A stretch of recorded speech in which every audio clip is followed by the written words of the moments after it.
Nepal premiere league को लेके कल जो है वो ऑक्शन होने वाला है। और अगर मैं आपको बताऊं तो ऑक्शन में कौन टीमें कितने ए कैटेगरी को प्लेयर को खरीदेगी, कौन टीमें कितने बी कैटेगरी के प्लेयर को खरीदेगी और कौन टीमें कितने सी कैटेगरी के प्लेयर को खरीदेगी ना, मैं आपको बताता हूं।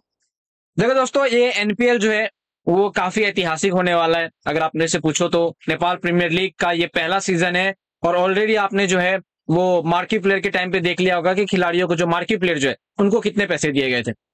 प्लस एक और खबर आई है कि जो एनपीएल की टीमें हैं वो 90 लाख रुपए जो स्पेंड कर सकती है।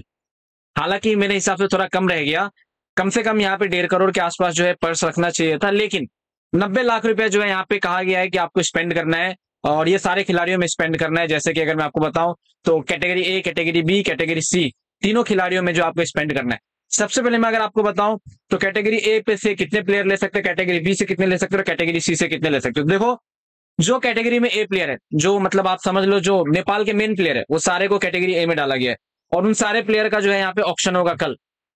उसमें से एक फ्रेंचाइज जो है, अगर मैं बात करूं एक फ्रेंचाइज, कोई भी फ्रेंचाइज सिर्फ और सिर्फ 3 मेन प्लेयर को ही खरीद सकती है।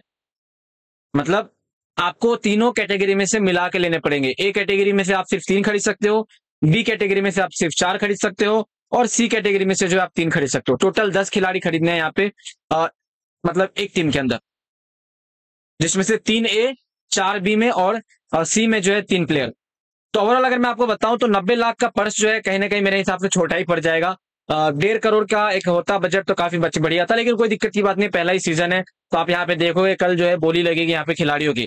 अब देखो, जो ए कैटेगरी के प्लेयर होंगे ना, उनके ऊपर कहीं ना कहीं ज्यादा स्पेंड किया जाएगा, चाहे गुलशन झा हो, अनिल कुमार शाह हो, आरिफ शेख हो, समझ रहे हो, ललित राजवंशी हो, ऐसे खिलाड़ी जो है उनके ऊपर ज्यादा खर्च किया जाएगा। ओवरऑल अगर आप मेरे से पूछो तो मान लो कोई मेन प्लेयर है तो उनके पास 20 लाख 25 लाख के हिसाब से जो है वो खरीदा जाएगा। हालांकि जो ए कैटेगरी में प्लेयर है उनका बेस प्राइस जो है 10 लाख रुपया रखा गया। मतलब आप 10 लाख से नीचे जो है उस खिलाड़ी को नहीं दे सकते। आप 10 से फिर 12 भी जा सकते हो, 15 भी जा सकते हो, 16 भी जा सकते हो, 18 भी जा सकते हो। और फिर यहाँ पे जो है जिस फ्रेंचाइज की सबसे ज्यादा बोली लगेगी वही फ्रेंचाइज जो है खरीदेगी। दूसरा, यहाँ पे जो बी कैटेगरी के प्लेयर है वो 5 लाख रुपए रखा गया है।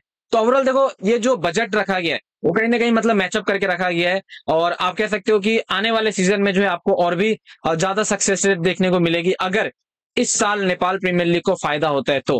पहला साल ही आप सबको पता है, और इस साल अगर नेपाल प्रीमियर लीग को फायदा हो जाता है, नेपाल कैन बोर्ड को फायदा हो जाता है, तो आने वाले सालों में जो है वो आपको और देखने को मिलेंगे खर्च होते हुए टीमों की तरफ से। खैर, अगर मैं आपको बताऊं तो 3 मेन प्लेयर रखे जाएंगे। अब कोई भी फ्रेंचाइज यहाँ पे किसी भी 3 प्लेयर को उठा सकती है बोली में ज्यादा पैसे लगा के। जैसे मान लो, एक मैं सुदूर पश्चिम का यहाँ पे डाल रहा हूं एक एग्जांपल के तौर पे। सुदूर पश्चिम में मान लो एक तो दीपेंद्र तो है ही सुदूर पश्चिम के कैप्टन, ठीक है।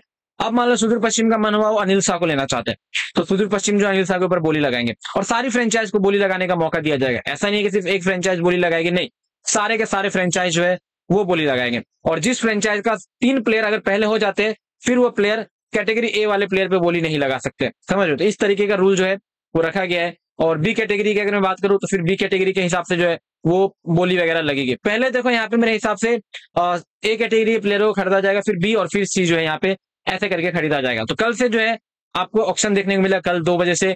और कहीं ना कहीं ये ऑक्शन अपने आप में एक ऐतिहासिक होगा, मजा आने वाला है। और हमें देखना है कि कौन सी प्लेयर्स कौन सी टीमों में जाते हैं, समझ रहे हो। जो नेपाल के बाकी प्लेयर्स है, जैसे और भी बहुत सारे प्लेयर है, लोकेश बाम हो गए, और जो नेपाल ए टीम के प्लेयर सब थे उनको तो एक कैटेगरी में डाला गया ना। तो वो देखना होगा कि कौन से फ्रेंचाइज में कौन से प्लेयर जाते हैं। बाकी मैं ये जनरली आपसे जानना चाहूंगा, आप किस किस को जो है अपनी टीमों में देखना चाहते हो। आप अपना 10 प्लेयर का लिस्ट जो है वो बना के डाल सकते हो और आप नीचे कमेंट में जो है वो बता सकते हो। बाकी देखो, इसको लेकर जो कुछ कहना है आप नीचे कमेंट सेक्शन में बताना। मैं जनरली जानना चाहूंगा आप इसके बारे में क्या सोचते हो।